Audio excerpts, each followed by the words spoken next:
Radio Espace, les grandes gueules. Leur spécialité, c'est la démesure totale. Tant qu'ils ne changeront pas, nous ne changerons pas non plus.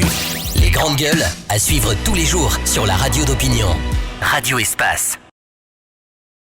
Tous les matins également sur Espace TV. Merci à vous qui nous rejoignez en région. Bienvenue si c'est maintenant que vous le faites sur Espace TV. Mesdames et messieurs, continuez à réagir. Les contacts s'affichent juste en bas de l'écran. Si vous nous écoutez à la radio, c'est le 00224 657 39 13 13. Sinon, ça se passe là également aussi sur Twitter, le hashtag Espace GG. Avec plaisir.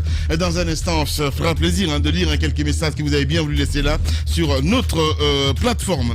Au menu, on s'intéresse à l'actualité. Je le disais tantôt, à la recherche donc d'une solution à la crise qui mine la Fédération guinéenne de football. Les émissaires de la CAF et de la FIFA ont séjourné donc récemment à Conakry. Ils ont pu rencontrer tous les acteurs. Les problèmes et les points de vue ont été exprimés par les principaux acteurs et protagonistes.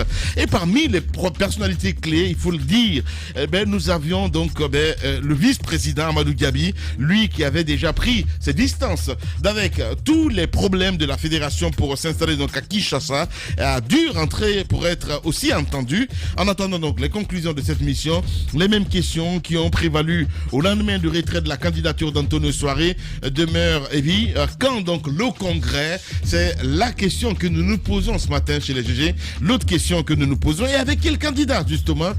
Amadou Diaby, vice-président de la Fédération guinéenne de football, répond aux questions des GG. Je vous ai prévenu, GG Sport, grande gueule des sports comme vous voulez. Pendant ce temps, l'Association internationale de la presse sportive donc s'apprête à célébrer ses 97 ans. C'est le 3 juillet de 1924 donc en effet que les associations nationales des journalistes sportifs ont décidé de s'unir. L'AIPS est connue donc et occupe une place importante en Guinée grâce à son vice-président de la section Afrique, et c'est Amadou Diallo, sorti donc de prison le 19 mai dernier. Dans ses années judiciaires, cette association lui a été d'un grand soutien. De quelle période difficile, de cette période difficile donc de sa vie personnelle et des 97 ans donc de l'AIPS, nous en parlons ce matin avec notre invité Amadou Diallo, notre confrère. Il sera avec nous un peu plus tard dans cette émission Les GG. Très nombreux à nous écrire sur le 657 39 13 13. Nous allons partir avec quelques messages que vous avez bien voulu laisser là, évidemment, avec ce premier message qui nous parvient. Bonjour les GG, c'est Hassan Ba depuis Cancan. Ismaël Kandé est simplement victime de son opinion politique. Le pouvoir n'a jamais voulu en campagne à l'intérieur du pays. Avec hélas celui d'Alain Diallo, c'est très dommage. Et son cas confirme l'illégalité donc de toutes les arrestations en Guinée.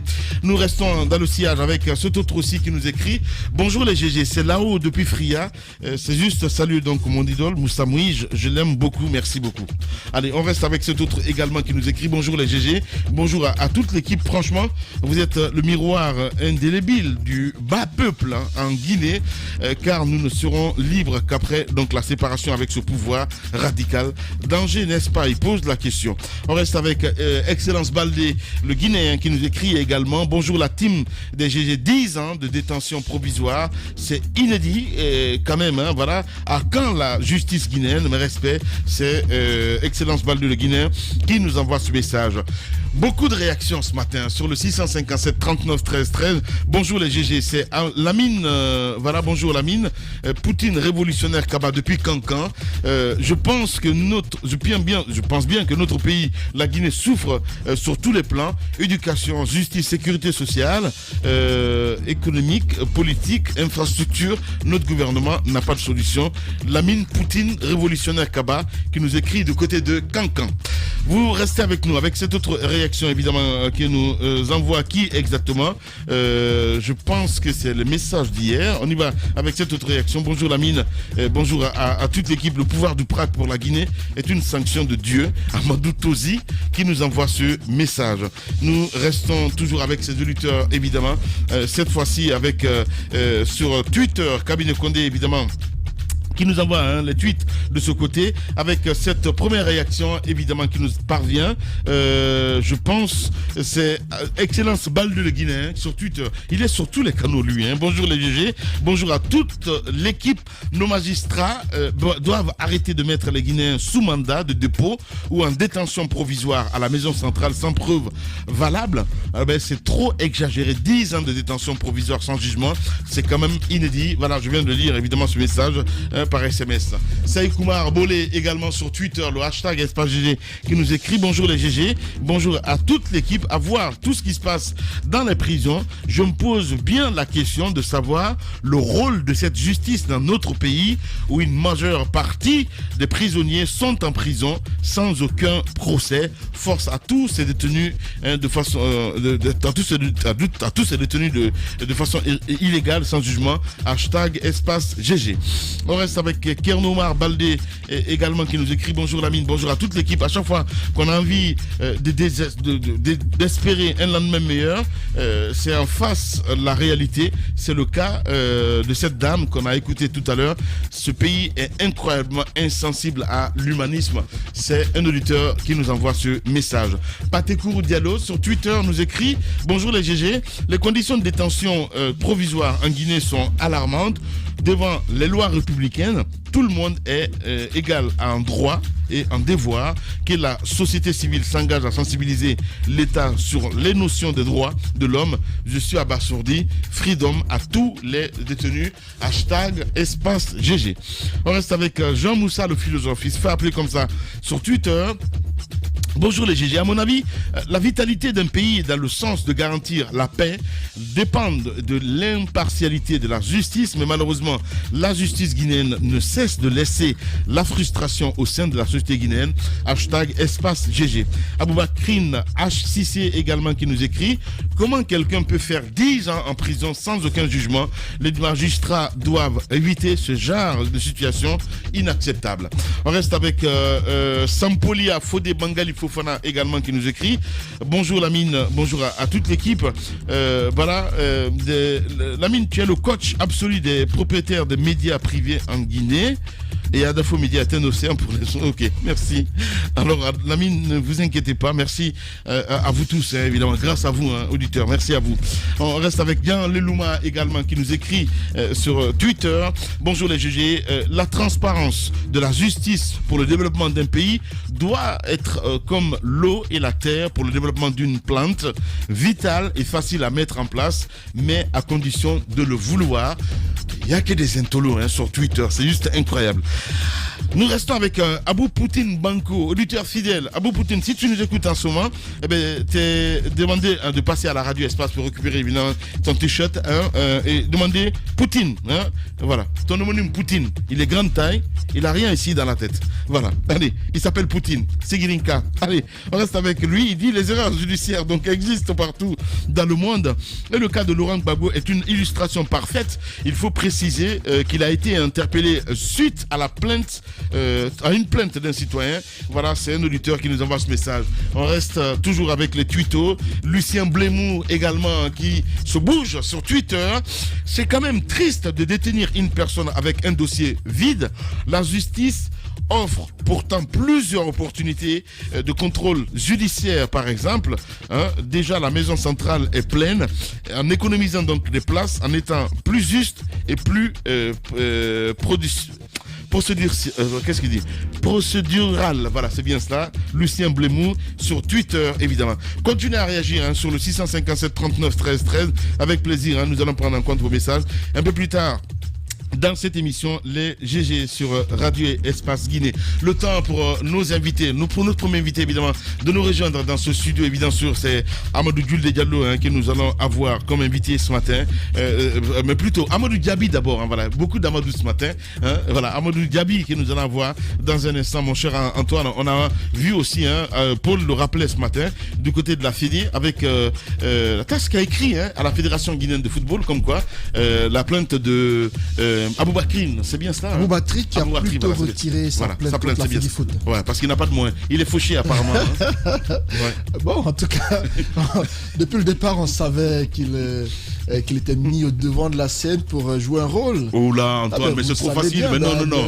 Qu'est-ce que t'en sais, Antoine? Les grandes gueules. Je ne pensais pas devenir un jour non, mais qu'est-ce que t'en sais? J'en sais beaucoup, Lamine. Mais non. Il ne pensait pas un jour devenir candidat à la présidence de la FEGIFOOT. Il a fallu que KPC, à un moment donné, se retire pour que brusquement, il émerge pour devenir candidat par la volonté de Bouba Sampil et par la volonté également de Super V qui a repris le contrôle du secrétariat général de l'AS Kaloum. Et donc, je me dis que si ce retrait de la plainte contre la FEGIFOOT a été fait, on apprend que c'est par manque de moyens. Certainement qu'il n'a pas reçu les soutiens dont il avait besoin pour aller au bout de ses efforts. Non, moi ce serait bien qu'en fait les grandes gueules, les acteurs du football se mettent ensemble. Moi je l'ai dit la fois dernière, ce serait important qu'il y ait un nettoyage à tous les niveaux pour que le football guinéen reparte de plus belle. On a envie de poser la question quand même à dire tout ça pour ça à la fin du compte. Et pour quel but, sincèrement parlant, Antoine? C'est la grosse question que l'on se pose. Heureusement qu'on va recevoir tout à l'heure Amadou Diaby qui va se prononcer sur ce qu'il y a lieu de faire. Parce qu'à mon avis, l'heure n'est plus aux polémiques inutiles, l'heure n'est plus aux empoignades. Il serait temps que les acteurs du football se donnent la main afin de parler d'une seule voix. Parce que, quoi qu'on dise, c'est la Guinée qui gagne. Si nos acteurs parlent d'une même voix, ça ne sert à rien d'être discordant dans les prises de position. C'est le football guinéen qui perd, c'est la jeunesse guinéenne qui prend un coup. Ce sont les jeunes footballeurs guinéens qui subissent le poids des querelles entre acteurs du football guinéen. Et donc, pour moi, il serait temps que nos acteurs remettent de l'eau dans leur vin et qu'ils se disent que, voyons la Guinée en face, il faut qu'on aille de l'avant. Antoine Kourouma. Allez, les hostilités démarrent dans un instant. Les GG, les grandes gueules, Radio Espace Guinée. Notre démocratie, la démocratie guinéenne, qualifie de basse intensité le fait que ces hommes, quand ils sont dans l'opposition, font d'abord semblant d'en avoir pris conscience, puis font l'inverse de ce qu'ils avaient promis une fois arrivés au pouvoir. Restons vigilants, car le pouvoir, c'est vous, le peuple. À 18h, vous avez accès à cette émission grâce à Suite FM Guinée 99.1 ici à Conakry. Madame Yoro, nous avons donc notre invité ce matin, qui n'est autre que, évidemment, Monsieur Amadou Diaby. Il y a Monsieur Traumatisme qui est là. Oui. On a dit Madame Yoro. Ah, voilà. Tu t'appelles Moussa Yoro? Moussa, je suis Moussa aussi. D'accord. Alors, Mbote Nayo. Mbote Nayo, bonjour. Bonjour. Comment ça va? Très très bien.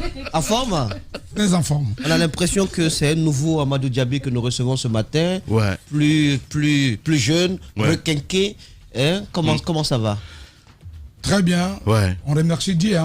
Parce que c'est lui le maître des temps et des circonstances. On se rappelle comment vous avez quitté la Guinée. C'était pas dans ces conditions. Vous avez quitté le pays dans des conditions difficiles à l'époque. On est en train de faire regarder un peu dans le rétroviseur avec beaucoup d'accusations comme étant l'homme qui était au centre d'une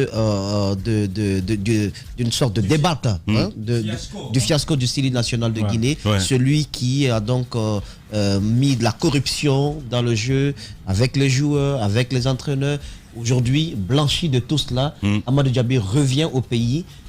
Avec quel sentiment?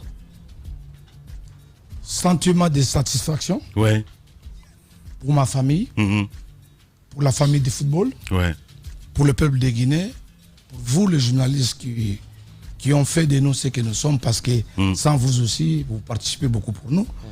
Je dirais que cette histoire m'a fait du mal à ma famille, parce que je me rappelle très bien que une personne ne peut pas éliminer une nation. Donc je crois qu'il fallait trouver un bouc émissaire. On a perdu un match, comme tout le monde. La France vient de perdre un match hier, le 8e de finale.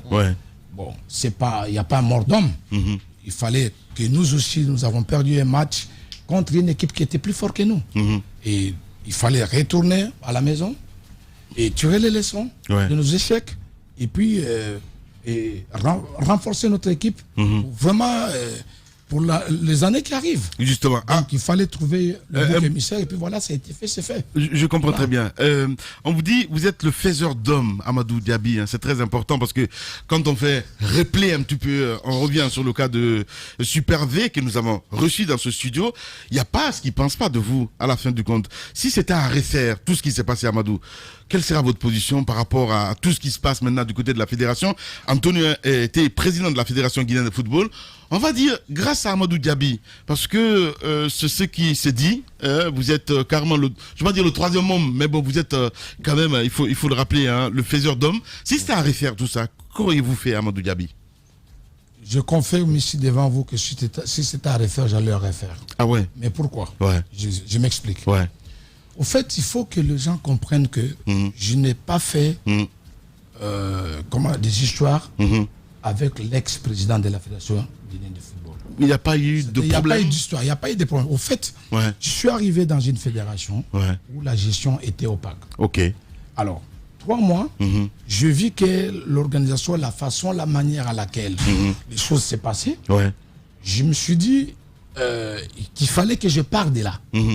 Et j'ai rencontré, j'ai appelé un de mes collègues, membres, je lui ai fait savoir que comment vous faites depuis des années. Vous êtes à la fédération, on vient, on nous dicte et vous ne parlez pas, vous ne dites rien. Qu'est-ce qu'il faut? Moi, je ne peux pas continuer comme ça parce que j'étais déjà agent des joueurs, je connaissais déjà c'est quoi le football. Je connaissais quand même le règlement, les textes. J'ai dit, bon, ok. Il me dit, mais non, mais vous savez, la personne est très forte dans ce pays. Moi, je dis, mais ce n'est pas question d'effort ou pas. Parce que si vous ne voulez pas vous lever, le football ne marchera pas. Alors, j'avais tout de suite, quand je parlais avec lui, j'ai parlé avec des différents. J'ai fédéré les gens autour. Je suis allé voir la personne. On m'a fermé la porte. À l'époque, le président. Vous parlez de Superville, hein? L'ex-président à l'époque m'a fermé la porte. Ok. Bon, parce qu'on a été élu. Après ça, je ne l'ai plus jamais vu. On ne s'était plus jamais vu. Et à partir de là, et quand je suis allé maintenant rencontrer des différentes personnes pour leur dire que non, si vous continuez comme ça, le football ne marchera pas. Et eux aussi, ils étaient d'accord avec ce que je disais. Et c'est comme ça que on s'est mis ensemble pour demander, comment on appelle, des exigences dans la fédération pour leur dire que non, ça ne peut pas marcher comme ça. Nos attentes, nos questions qu'on a posées au président n'ont pas été répondues. Alors tout de suite, il y a la loi, il y a le règlement, il y a le texte. Et nous avons décidé de démissionner de la fédération. Nous avons démissionné de la fédération. Il faut que les gens comprennent. Quand vous démissionnez, donc il n'y a pas de fédération. Donc on a démissionné, on était 11 membres, on a démissionné. Voilà, c'était ça. Voilà ce qui s'est passé. C'était une fronde contre Super V. À l'époque? Non, je dirais fronde pas contre un individu. Fronde par rapport à la gestion. Par rapport à la gestion. Ce n'était pas contre une personne. Parce qu'il faut que vous sachiez une chose. Vous deviez comprendre. Nous sommes des locataires quand on arrive à la Fédération guinéenne de football. C'est les membres statutaires qui nous mettent en place pour pouvoir défendre leurs intérêts. Quand nous arrivons, on doit défendre le football guinéen. Alors une question. Vous aviez donc reproché une gestion opaque à Super V. Et vous êtes arrivé, ou bien vous êtes revenu encore à la fédération en occupant le deuxième poste de la vice-présidence. Est-ce qu'on peut dire que les choses ont changé entre-temps? Mais d'abord, peut-être il faut revenir un petit peu encore en arrière, rappeler comment Antonio vous a convaincu à dire finalement c'est moi l'homme de la situation. Comment il est arrivé à vous convaincre? Parce que on dit oui, foot, il n'y a pas de politique, mais Moussa qui va être président de la Fédération guinéenne de football, j'en suis sûr qu'il va essayer de partir à Gangan TV à dire allez soutenez-moi, il va aller c'est parti dans d'autres médias pour dire soutenez-moi. Quel mot il a utilisé pour vous convaincre à dire venez avec moi, vous allez voir, ça va bien se passer, et vous êtes allé avec Antonio Soares. Pourquoi votre choix s'est porté donc sur Antonio? Non, attention. Parce que Super V vous a... Les grandes gueules. Super V vous a étiqueté d'être le compagnon de crime de M. Antonio Soares.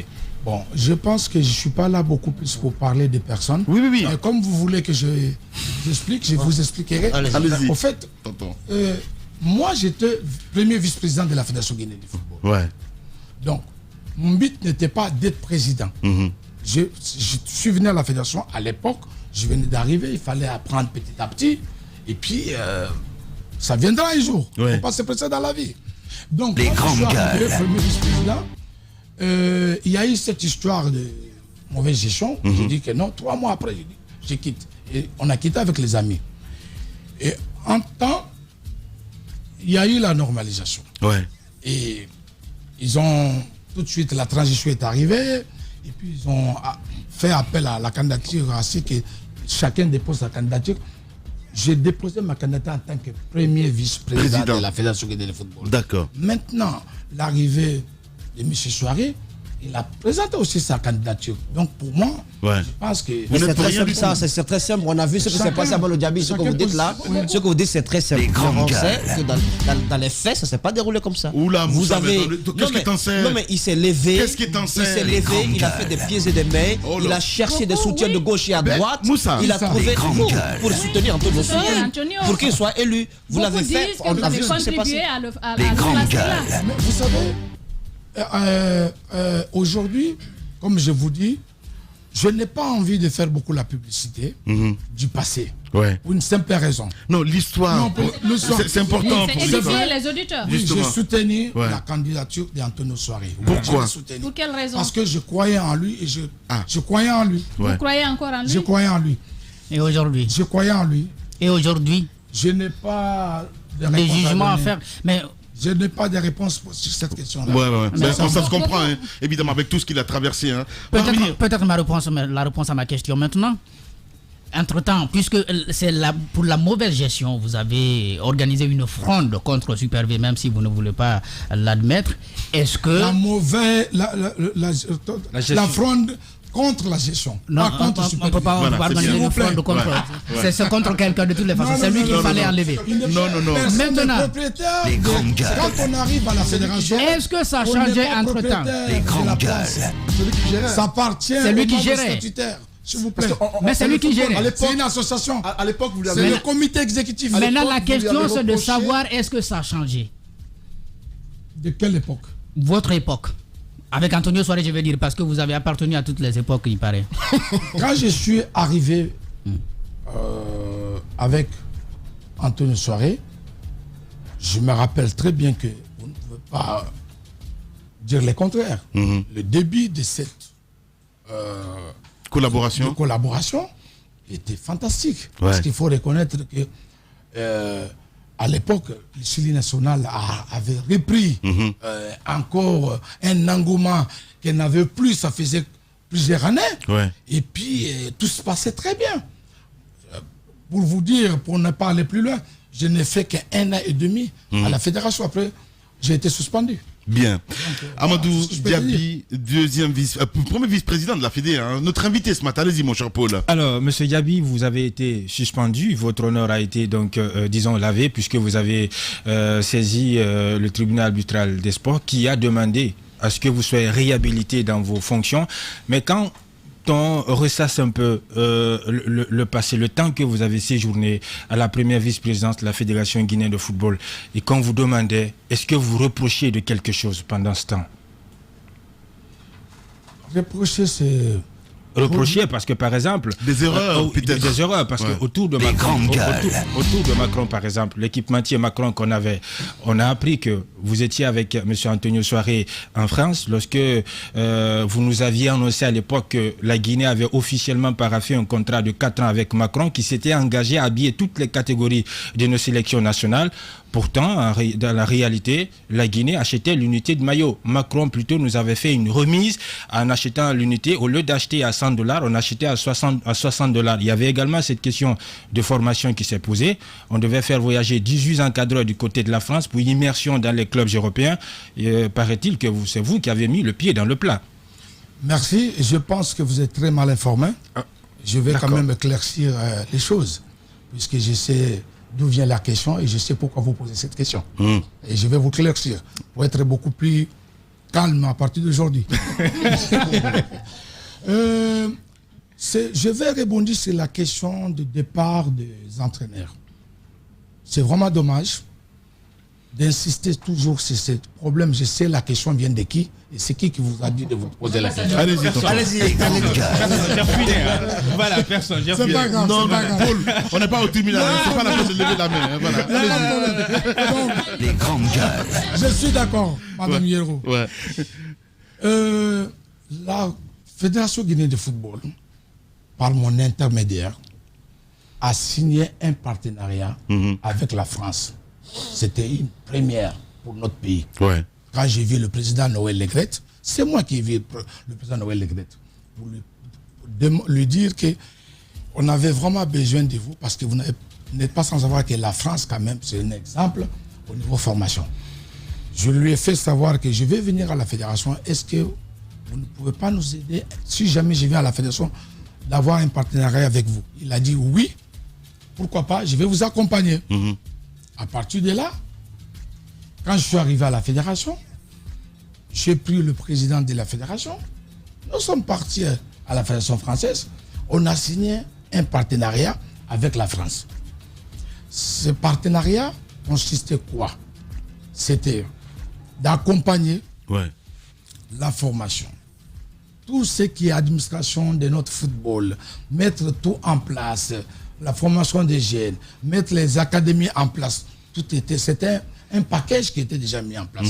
À partir de là, la Fédération française a paraphé ses contrats avec nous et la Caisse de développement française. Et on a été d'ailleurs reçu par le président Macron. Et nous avons parlé de la Guinée. J'ai eu l'honneur, en tant que premier vice-président de la Fédération guinéenne de football, discuter avec le président Macron par rapport à ces partenariats français. Beaucoup de Guinéens ne savent pas. Alors, à partir de là, je pense qu'une mission était venue pour former les entraîneurs à Eurocobia. Ce qu'il fit faire, ça a été fait. Il fallait la continuité de cette histoire. L'ambassade de France, pour répondre à votre question, l'ambassade de France appelle le DTN adjoint de la fédération. Le directeur technique national. De la Guinée, Éric Marais, pour lui demander qu'il y a une liste qui est arrivée à l'ambassade de France de 18 personnes qui souhaitent que la fédération envoie pour aller pour la formation en France. Alors, Éric Marais répond non, qu'il ne connaît pas. Et moi, je n'étais pas là. À mon retour de la France, l'ambassade m'appelle. On me pose la question, ce que je ne connais pas, je ne connais pas. Et tout de suite, je vais voir mon président de la fédération pour lui demander, est-ce que vous êtes au courant qu'il y a 18 personnes apparemment qui doivent aller en France? Lui aussi, il a dit qu'il ne connaît pas. À partir de là, monsieur, s'il vous plaît, quand vous avez un partenariat avec la France et que la France envoie des émissaires pour venir former les gens ici, quelles sont ces 18 personnes qui devaient aller en France sans que la direction technique ne soit au courant, parce que Chérif Souleymane n'était pas au courant, Éric Marais n'était pas au courant, le président n'était pas au courant, moi je n'étais pas au courant. Voilà le problème. Si vous voulez la réponse, c'est ça la réponse. Voilà. Amadou Diaby est notre invité ce matin. À ce jour, est-ce que vous avez su celui qui avait fait cette liste, qui avait dressé cette liste-là, qui était derrière? Paul doit le savoir. Parce que c'est lui qui... je sais pas si Paul... Non, ne l'a pas la même comme ça, Paul. Non, mais si tu le sais. Ce sont les informations que je donne. Ce sont les questions que je pose. Par exemple, au sujet de Macron, par exemple, je raconte là. Paul, tu dois savoir qu'une fédération, c'est une association. On ne peut pas attribuer les engagements personnels à une personne. On vient à la Fédération guinéenne de football, on est une association, on décide ensemble. C'est le comité qui décide. C'est pas Amadou Diaby qui décide. C'est ça, tu dois savoir ça. Voilà. Allez-y, mon cher Antoine. Le problème d'Amadou, après qu'Amadou se soit, je ne dirais pas exilé au Congo, après le départ d'Amadou de la Guinée pour le Congo, on sait que c'est parti de la CAN 2019. On a envie de savoir qu'est-ce qui s'est passé en Égypte? Parce que après l'Égypte, il y a eu beaucoup d'eau qui a coulé sous le pont. Assez de choses ont été dites sur votre compte. L'audio, il y a un audio qui a filtré, où on entend Amadou Diaby dit vous ne me laissez pas passer. Antonio n'est pas Dieu. Voilà. Qu'est-ce qui s'est passé? Parce on a l'impression qu'il y avait vraiment un réseau en place. Il y a eu la conférence de presse d'Antonio. Ensuite, il y a eu Paul Put. On a entendu ses propos et tout cela. Jusque-là, vous n'avez pas pris la parole pour vous exprimer sur la question. Dites-nous qu'est-ce qui s'est passé en Égypte après l'élimination de la Guinée. Avant l'Égypte, à Marrakech par exemple, vous me permettez pour renchérir un peu la question d'Antoine, lors de la seconde partie du stage du Sili national, on a entendu tout ce que le Sili avait débrayé. Le Sili national avait réclamé des primes pour des matchs, pour les 3 matchs joués qui ont ponctué la seconde partie du stage, les 3 matchs perdus, mais par la bonne foi du gouvernement et dans le souci de préserver l'ambiance au sein du groupe, ils ont payé les primes une des 3 matchs. Et on apprenait qu'à l'époque, c'est bien Amadou Diaby qui était le délégué fédéral de l'équipe qui avait ourdi, disons, ce débrayage de l'équipe parce que derrière, il avait son compte. Écoute, beaucoup de choses se sont dites. Écoute, je pense que je reviens en arrière quand je faisais des détections. Je te disais ça d'ailleurs hors micro pour te dire que j'ai contribué beaucoup pour ce football. Mais quand on vous entend parler ou entendre parler les gens, ce que les gens disent, j'étais vendu comme le plus grand mafia du football guinéen. Ouais, je comprends. Et je vais vous dire que c'est vraiment dommage parce que quand je faisais des détections, moi j'ai donné des véhicules ici à des entraîneurs. Ouais. J'ai donné des véhicules à des entraîneurs. J'ai donné des motos à des supporters dans ce pays. Ouais. Vous pouvez vérifier. Hein. Mais je ne viens pas ici me taper la poitrine. Je suis rentré dans le football. C'est la personne qui pouvait... Moi, je suis venu dans le football trouver Bouba Sampil, le président de la Escaloum. Quand j'ai commencé, quand je suis devenu président, je suis le plus jeune président du football guinéen, c'était bien moi. Il faut le reconnaître. C'est Bouba Sampil que j'ai trouvé dans ce milieu. Et pour répondre à votre question rapidement, parce qu'il y a d'autres qui attendent, je dirais que nous sommes partis en Égypte.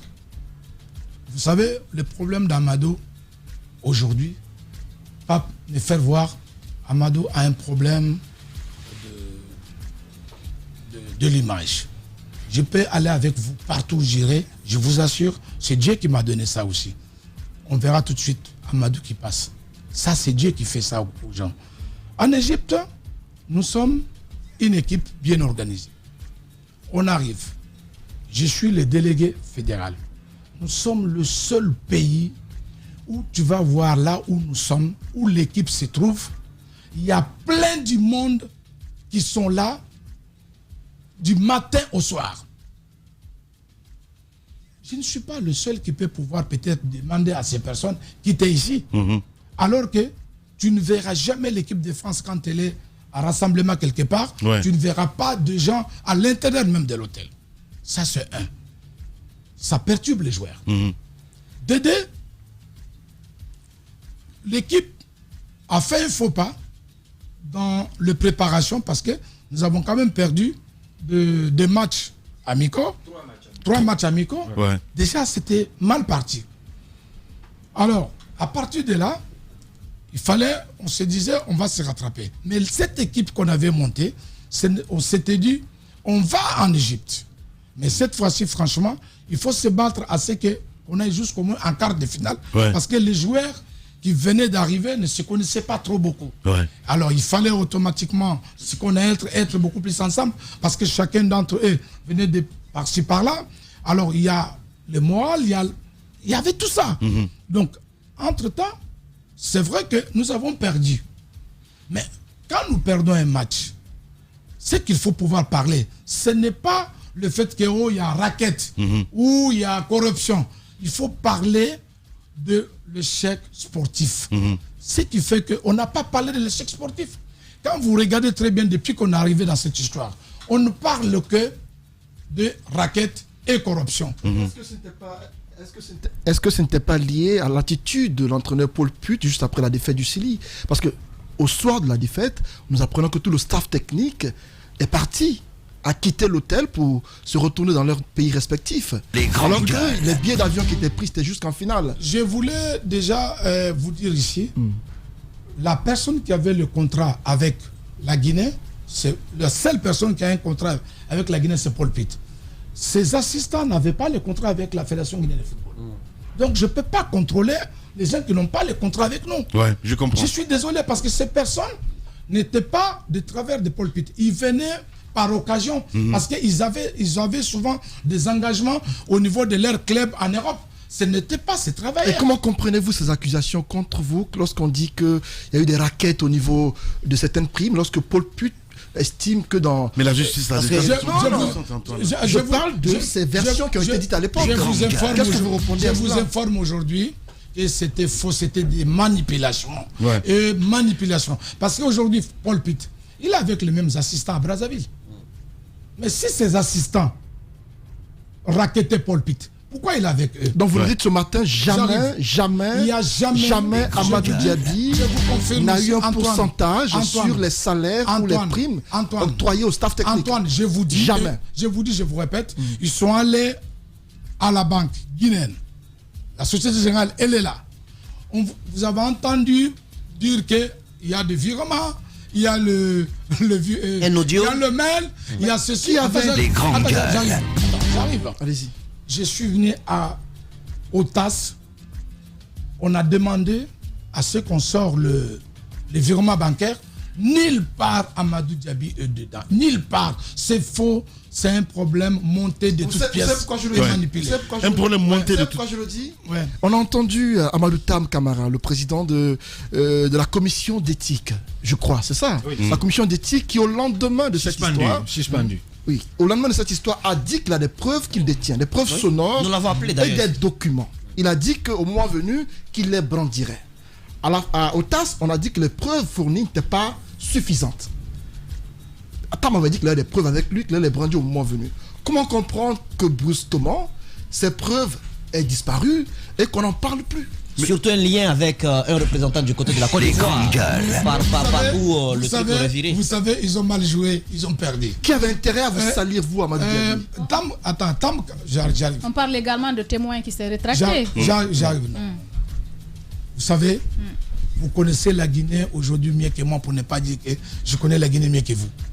Si réellement Tam Camara avait des vraies informations, avait des preuves palpables, vous pensez qu'il n'allait pas le mettre ça sur la place publique?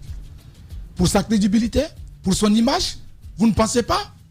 Vraiment, vous pensez que franchement, un directeur d'un organe de presse qui vient à la télé, à la radio, qui dit à la face du monde, qui dit que non, Amadou Diaby, j'ai des preuves contre lui. Et ces preuves-là, jusqu'aujourd'hui, il ne peut pas les sortir à la presse, jusqu'aujourd'hui. Mais quelle mouche l'a piqué alors? Qu'est-ce qui s'est passé? Vous savez, les gens en Guinée ont un problème. Je dis toujours qu'on a un problème d'intérêt. Je suis arrivé à la fédération. À un moment donné, j'ai valorisé le poste de premier vice-président. Il faut le reconnaître. Il y a plusieurs présidents de fédération. Il y a des vice-présidents à la fédération. Mais quand on parle beaucoup, on parle d'Amadou. Parce que je sais travailler. J'ai valorisé mon poste. Mais pour quel intérêt, justement, à l'époque? Pour quel intérêt? Aujourd'hui. C'est un problème de jalousie. De jalousie. De jalousie. Il faut être clair. Vous êtes revu depuis avec Amadou Tam ou pas du tout? Il m'a rencontré. Je salue son courage. Il est venu me voir.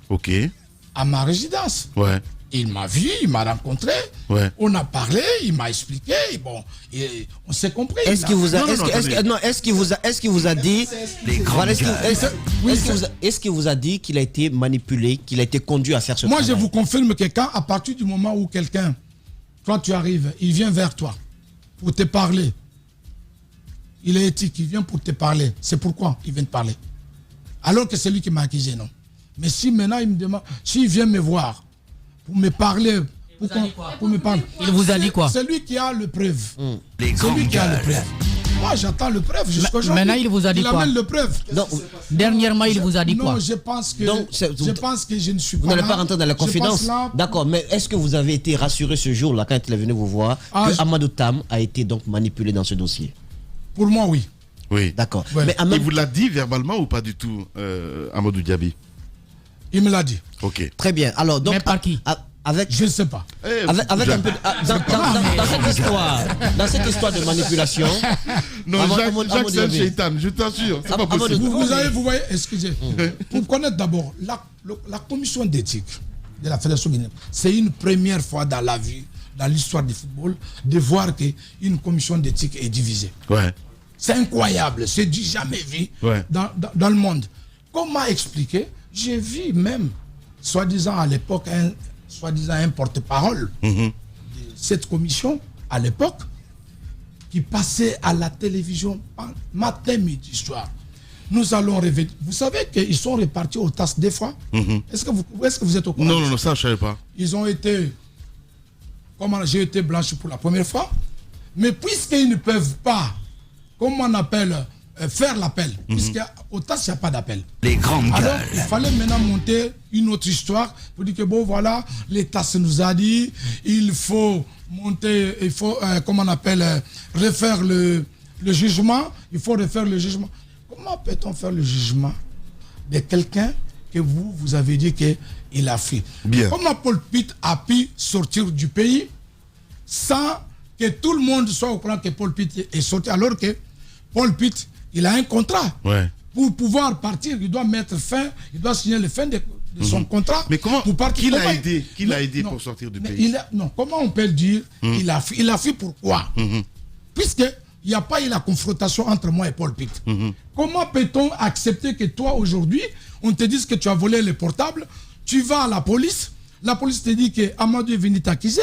À partir de là, on te dit, bon, il y avait même, la mine, je vous assure, c'était des amateurs. Ouais. Il n'y avait même pas la déposition de Paul Pitt, ni le PV, comme on dit le PV. Il n'y avait pas. Ouais. Même au TAS, même le PV d'Amadou Diaby n'existait. Moi, je n'ai jamais été jugé. Vous savez, je vais vous révéler quelque chose que vous ne savez pas. Ouais. Comment on appelle la confrontation avec Paul Pitt le 14 août. Le 13 août, ils ont oublié, ils avaient déjà condamné Amadou. Fin d'instruction d'enquête, le 13. Alors que le 14, je devais pouvoir, comment on appelle, confronter Paul Pitt. Et j'arrive avec mes avocats à Conakry ici. J'ai dit, bon, ok, où est Paul Pitt? Oh non, vous avez déjà votre, comment on appelle, l'instruction de fin d'enquête au secrétariat à l'Égypte. Je regarde la mine Amadou Diaby condamné de corruption le 13, alors que le 14, je dois être confronté. C'est quoi ça? Bien. C'est quoi? Bien. Les vérités crues d'Amadou Diaby ce matin chez les GG sur Radio Espace Guinée. On va essayer de parler de votre bilan, mon cher Amadou. C'est très important. C'est important son bilan, mais aussi le cas Antonio Soare. Depuis qu'il est parti, depuis que vous êtes parti, la fédération, on a l'impression qu'il y a une sorte de tsunami, de tremblement de terre. Ça tangue. Ça tangue. Oui. Comme si l'entourage avait commencé à lâcher l'homme. Ouais. Parce que Antonio, malgré sa volonté, sa passion pour le football guinéen, on a compris qu'il y avait des embûches sur le chemin qu'il empruntait. Ces difficultés, vous les avez suivies à distance. D'abord, l'élection à la tête de la Fédération guinéenne de football, il voulait briguer un second mandat qui était donc de son droit. Votre avis sur les mécanismes qui ont été faits, les arrangements qui ont été faits pour que Antonio Soare puisse désister et sortir de cette course-là à la présidence de la FEGIFOOT. Est-ce que ça s'est passé comme il le fallait ou bien il a été poussé à la porte? Bon, vous me posez une question parfois facile, parfois difficile, je dirais parce que je n'étais pas là. Bon, c'est vrai que le jour d'aujourd'hui, je vis cette histoire comme vous de loin. Je ne pourrais pas vous dire plus parce que je n'étais pas là. Non, mais que vous soyez là ou pas, c'est la même chose. On vous connaît. Vous connaissez. Vous suivez l'actualité. Vous avez complètement rompu avec Antonio aujourd'hui, plus de relations? Non, on s'entend très bien par contre. Pourquoi pas? Alors, comment vous vivez cette situation? Vous n'avez pas levé le petit doigt pour l'aider afin qu'il ne puisse pas être mis dehors quand même de la FEGIFOOT de cette façon? Mais qui est-ce qui l'a mis au dehors? Bien. Il était candidat à un moment donné, il ne l'est plus. Mais quelle est la réponse qu'il a donnée pour ne pas être candidat lui? Non, c'est nous qui posons la question, M. Diaby. Le président de la République, le président de la République reçoit des acteurs du football on va inviter à la Antonio. présidence de la République, à la présidence de la République. Est-ce que c'est là-bas où on va discuter des affaires du football? Alors je vais vous aider parce que vous citez le nom du président de la République. Là je vais citer, là je ne serai pas d'accord. Vous savez, aujourd'hui, beaucoup de gens parlent dans cette affaire, le président, ceci, cela. Je ne suis pas là, je ne suis pas ministre de la République. Il y a eu, soi-disant, une plainte contre le candidat président Antonio Soare. Par qui? Qui a fait qui a porté plainte? C'est monsieur président de l'Escaloum, Bouba Sampil. Il est le seul qui a porté plainte. Mais il l'a dit, hein. Quiconque qui vous dit que quelqu'un d'autre... Il ne s'est pas caché, hein. Bouba Sampil. Il ne s'est pas caché. Il a dit dans notre émission. Voilà, il ne s'est pas caché. C'est Bouba Sampil qui a porté plainte. Oui, mais il ne s'est pas caché. Il a porté plainte. Il a porté plainte pourquoi? Il a porté plainte pour plusieurs nombres de dysfonctionnements de la fédération. D'après sa plainte que moi j'ai lis. OK? Que tout le monde a lu. où il parle des dysfonctionnements, où il parle des commissions mises en place. Il envoie ça à la FIFA. La FIFA, c'est notre régulateur de notre football. La FIFA ne peut pas rester indifférent sur quoi que ce soit. À partir de là, il y a une lettre de la FIFA arrive en Guinée. Ouais. Que ce soit vous les journalistes, que ce soit même des personnes ici, chacun de vous, je regardais à la télévision, les gens n'arrivaient même pas à interpréter la lettre de la FIFA. Tout le monde était là, inquiet. Oui, ils vont suspendre la Guinée. Personne ne pouvait interpréter cette lettre-là. Moi, j'ai vu à la télévision, j'ai dit, mais je ne comprends pas. En tant que le premier magistrat du pays, le président de la République, il est aussitôt informé que la Guinée est sous la menace d'être sanctionnée. Il est le patron du pays. Oui, mais il y a un ministre des Sports quand même. J'arrive. Bah ouais. J'arrive. Écoutez, s'il vous plaît, il y a quand les même grandes gueules. Le ministre des Sports, quand tu prends les informations, il relaye, il met ça à disposition du président de la République. Ouais, mais... Attends, j'arrive. À partir du moment, Lamine, laisse répondre la question, c'est important. Allez-y. Voilà, merci. Donc, à partir de l'instant là, quand on fait vérifier la lettre que vous avez envoyée, c'est quoi cette lettre? Est-ce qu'il paraîtrait qu'on veut suspendre la Guinée? La secrétaire générale de la Fédération de la FIFA répond que non. Oui, effectivement, la Guinée, si elle ne répond pas aux critères, ouais. Pourquoi nous allons suspendre la Guinée. À partir de là, il est le chef de l'État, il essaye d'appeler les acteurs, les enfants du pays. Entendez-vous, mettez-vous ensemble pour le bien, pour l'intérêt de notre football. Ils partent, ils sortent de là. À partir de là, ils ne se sont pas compris certainement. Et il y a une autre lettre qui arrive, il y a une menace, s'il vous plaît. À partir de là, c'est là où le président de la République dit, ok, d'après ce que j'apprends, qu'il fallait maintenant contacter encore la FIFA. Via par le ministre des Sports, on contacte la FIFA et c'est comme ça que la suite peut-être le début des ennuis de Antonio Soare. Donc on peut dire qu'Antonio Soare, de par son acceptation, a sauvé un tout petit peu la Guinée d'une sanction éventuelle. Hein, Madou Djabi? S'il restait, la Guinée aurait été sanctionnée. Oui. Texte, Lamine. Vous connaissez les textes, vous avez été vice-président de cette fédération. À travers cette lettre, les dysfonctionnements dont il parle, est-ce que cela nécessitait justement une suspension? Valait-il la peine qu'Antonio se retire? Par rapport au président Antonio, ce qu'il a eu comme problème, il y a deux choses différentes. Il faut savoir ça, il faut faire la différence. C'est-à-dire que le président Antonio Soare a signé, comment on appelle, il a signé coupable, elle a plaidé coupable à la commission d'éthique de la fédération de la FIFA. Alors, ce n'est pas la FIFA qui sanctionne le président de la Fédération guinéenne de football. C'est nos propres statuts qui sanctionnent le président de la Fédération guinéenne de football. Parce que dans l'article 33, alinéa 4, dit que de ne pas être coupable à des faits criminels. Par exemple, moi, quand j'étais suspendu, par exemple, par la commission d'éthique, je ne devais pas normalement me présenter à la Fédération guinéenne de football.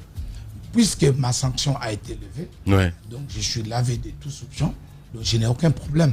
Donc si maintenant, vous avez été les grandes gueules coupable de quoi que ce soit, automatiquement cet article-là vous arrive à vous câbler. C'est ça. Alors, on va essayer de parler de bilan. Des questions, bilan. Entre-temps, Amadou, votre avis sur les difficultés, ou je dirais les flèches lancées contre Antonio Soare, votre grand frère, comme vous l'appeliez tantôt, je ne sais pas si ça a changé. Maintenant, les flèches lancées contre lui, il y a l'épisode de Fegui Foot, mais ça ne s'est pas arrêté là. Vous avez appris que ses gardes militaires lui ont été arrachés. Et le dernier cas Le dernier cas en date, Amadou, c'est important de le dire, c'est cette histoire de Guinea Games, une société qu'il a créée et qui est sur le point de récupérer. Coûte que coûte, la lever. Donc c'est un moment de turbulence. Un acharnement. On veut tuer l'homme. Pour Antonio Soirée qui traverse donc, je dirais, la tempête. Non mais attendez, il ne faut pas faire ce sourire narcissique quand même, Amadou Diaby. Vous êtes pour quelque chose, Amadou Diaby? Non mais il faut le dire. Est-ce qu'il est pour quelque chose? Parce qu'on entend que Amadou est très proche de la directive de l'ONAGI. De la LONAGI. Voilà. Bah oui, je vous regarde dans les yeux, je vous le dis, Amadou. C'est dommage, hein. Bah oui. Vous savez, les grandes gueules. Vous voulez m'amener dans un Non. Il faut que tu parles. Est-ce qu'Antonio Soirée mérite tout ça? Est-ce qu'il mérite ça? On ne pourra pas se foutre le main de malheur des autres. Ouais, du tout. Parce qu'on est quand même des musulmans. C'est un père de famille. J'ai du respect pour lui. À part ça, nous sommes quand même liés. Nous avons le sang familial. Ouais. Je ne pourrais pas, moi, aujourd'hui, me taper la poitrine, dire que ce qui lui arrive aujourd'hui, c'est bien. Non. Ça, c'est être méchant. Parce qu'il connaît, il me connaît. On peut ne pas peut-être être d'accord sur le fait du football, mais les relations familiales restent. C'est très fort. Bon, maintenant, par rapport à vous dire que ce qui arrive ou bien quoi, je ne suis pas très bien cette histoire, je vous assure que depuis que j'ai connu beaucoup de problèmes dans ce pays, je préfère pas beaucoup me mêler dans ce qui ne me regarde pas. Ouais. Voilà. Triste, évidemment. On revient à 11h, mesdames et messieurs, pour la troisième partie de cette émission. Amadou Diaby, chez nous, chez les GG. Au GG de Radio Espace, vous laissez pas distraire. Le meilleur instrument pour mesurer la compétence, c'est le nombre d'attaques des incompétents. Les GG, sur les ondes depuis plus de 8 ans. Merci de votre confiance.